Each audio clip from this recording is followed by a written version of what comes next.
Welcome to a new edition of the Neon Jazz Interview Series with New Orleans saxophonist and composer James Martin. He explained the story behind his latest 2019 CD called Keep Moving and got into how his music roots extend to his earliest years spent visiting his grandparents' home in New Orleans. There he found an authentic alternative to the musically inspired toys and plastic replicas of instruments his parents had lovingly given him. It was his grandparents' organ. He managed to teach himself his first song, When the Saints Go Marching In, and that was a gateway to the music.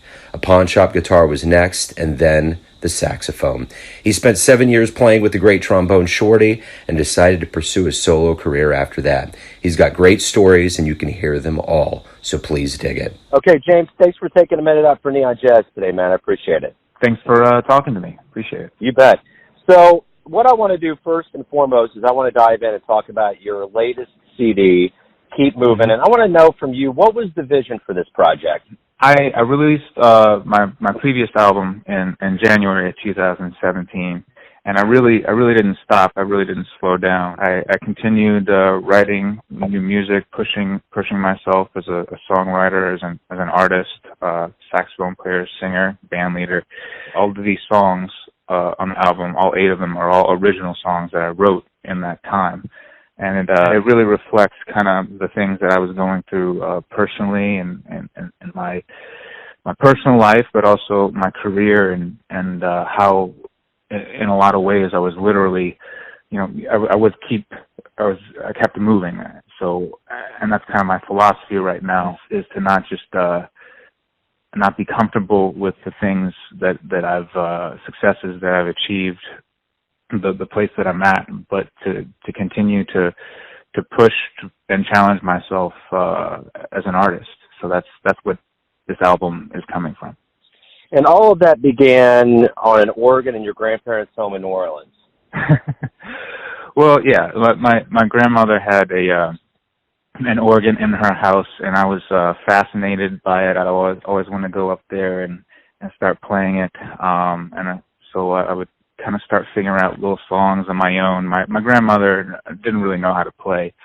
It was just kind of there.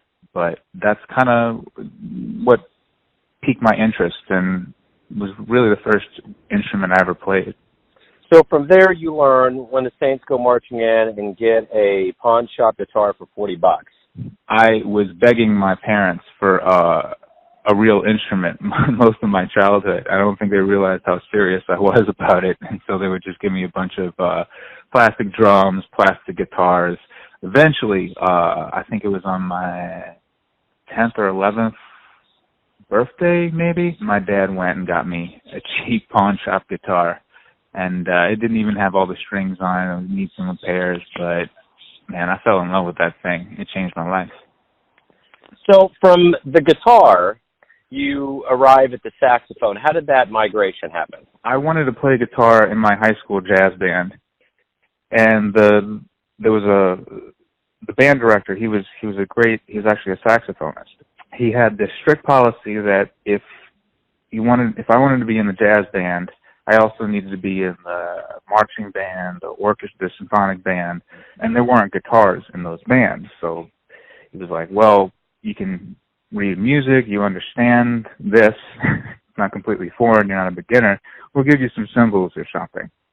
I was like, no, I don't want cymbals. And my dad, he played a little saxophone in high school. He was more of a clarinet player, but he did play some saxophone, and he suggested that. And he went out and got a pawn shop tenor saxophone, and I really fell in love with the sound and the tone of the horn, and I think that began a slow transition away from being a guitar player to being a saxophonist.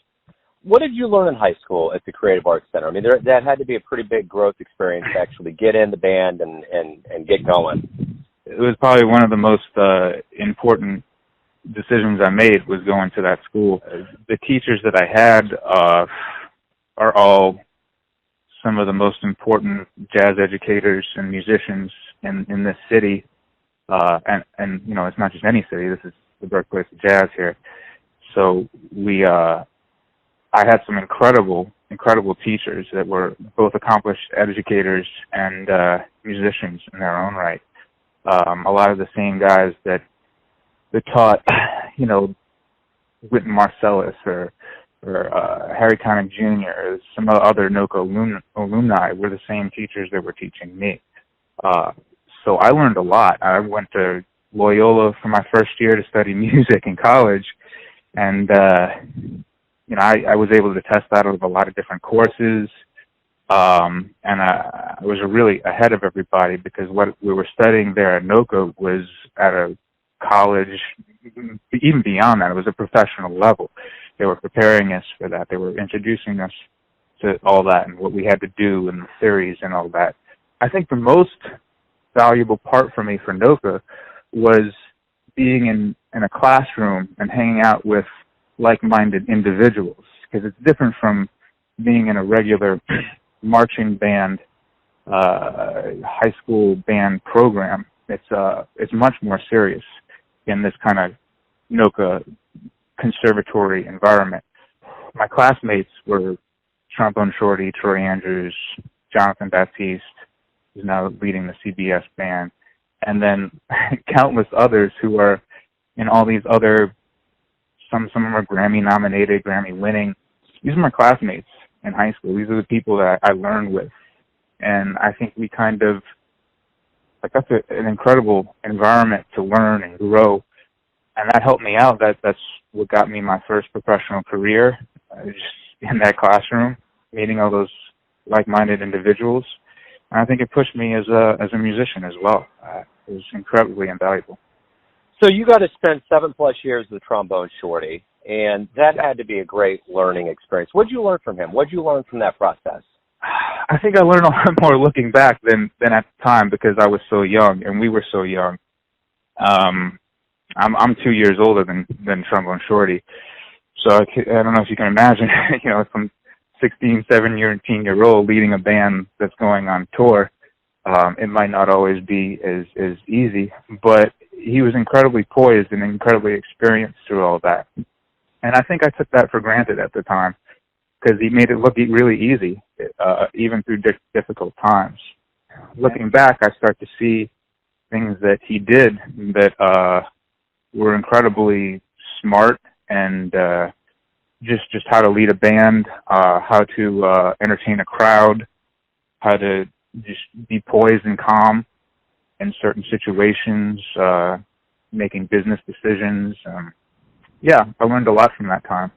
The one thing about Kansas City being another birthplace of jazz is that I can definitively say historically from the beginnings to now, there's things that stand out about Kansas City and about how it influences people. There's a deep seed of the blues that runs through the bloodline of musicians. There's a real good camaraderie. There's good friendship with all these musicians. There's hallmarks of this scene that make it thrive, and we're kind of in a level of renaissance right now. And my question to you is, what does New Orleans bring to its musicians? What culture, what kinds of things are trademark of that scene of New Orleans?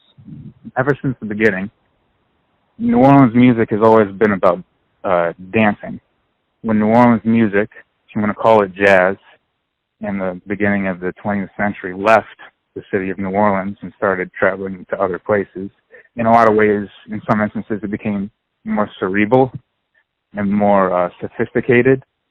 But at its very core, and to this day, New Orleans music, whether you want to call it jazz or hip-hop, funk, rock, whatever, the unifying thing of New Orleans music throughout the last 150 years or more is that it's kind of communicative, it's celebratory, it's something that you kind of want to move to. We all kind of rejoice and celebrate in. I think that's New Orleans music. That's New Orleans jazz. That's our contribution. Right on. So up to this point in your career, with everything going where it's going, and you keep pushing yourself, are you happy with where you're at? Oh yeah, extremely happy. It took me a very long time to get to where I am, where I have the the regular gigs that I've been seeking here in New Orleans, to be going and playing the festivals internationally. I'm really happy with that. It's taken me, it's not easy having a career in music. There's a lot of ups and downs. So it's taken a lot of strength and time and effort and love. This is my passion, so I wouldn't be doing anything else. But I am happy with where I am, content even. But as the record album says, keep moving. I'm going to keep moving. I got places to go. I have still things that I'd like to accomplish and more music inside of me that I would like to share with people. And that's what it's about for me. So one of the educational jaunts that anybody takes, whether you're a musician or a listener, is the concert scene. What was one of the first jazz shows you saw live that blew your doors down? It was always there. You can't really avoid hearing music in New Orleans. I live in a very musical neighborhood. I wake up sometimes and there's brass bands going down my street. My parents, my grandparents, we would always go to Mardi Gras, and there's always music, and they were always listening to music. Music was always a big part of my household. I don't remember any first concerts, whether it be jazz or whatever. I know I was going to all these concerts. I know that I was listening to Fats Domino and Alan Toussaint or all these jazz artists when I was younger. I didn't identify or separate any of it. It was just all music. It was all there in front of me. However you want to term it, whether it's jazz or it's American improvised music, however we want to term it, my question to you is this: why do you love jazz? I like the freedom of expression. There's kind of, it's a pretty American thing, right? Jazz, it's influenced by a lot of different things, a lot of different cultures, specifically, African, Cuban, Latin, European, and a lot of different other things. I don't think jazz is exclusive. I don't think I think a lot of people have this one idea of what jazz is. Everybody has a different perception, but I think jazz is very inclusive and always evolving. There's a lot of potential there. I like the improvisation. I like having conversations with my band members on stage. Where you don't have to look at somebody or talk about certain things, but you're kind of in tune together and creating this in the moment. And I think that's what fascinates me and draws me to jazz more than any other genre. So everything is going to come down to this. Everyone has their version or interpretation or perception, I should say, of who they think you are. Your family, your friends, your fans, but you know yourself best. Who do you think you are? Mm-hmm. That's a really good question. Who do I think I am? I'm just a musician, an artist, a songwriter who enjoys life, who enjoys creating, and above all, I enjoy sharing that with other people. I enjoy entertaining people and getting in front of a crowd and playing my songs or songs that I love and hopefully making somebody dance and make them happy and forget about their problems or stress or troubles, even just for an hour or two. Like that's who I am in a nutshell, I guess. Right on. That's a great way to wrap everything up. Hey man, thank you for taking a minute out for Neon Jazz. Thanks for opening up. Well, thank you for your time. Yeah, I appreciate it. Thanks for listening and tuning in to another Neon Jazz interview, where we give you a bit of insight into the finest cats in New Orleans, Kansas City, and cradles of jazz all over the United States. And thanks to James for his time, stories, and cool. If you want to hear more interviews, go to Famous Interviews with Joe Domino on the iTunes Store. Visit neonjazz at youtube.com. And for everything Neon Jazz all the time, go to the neonjazz.blogspot.com. Until next time, enjoy the jazz, my friends.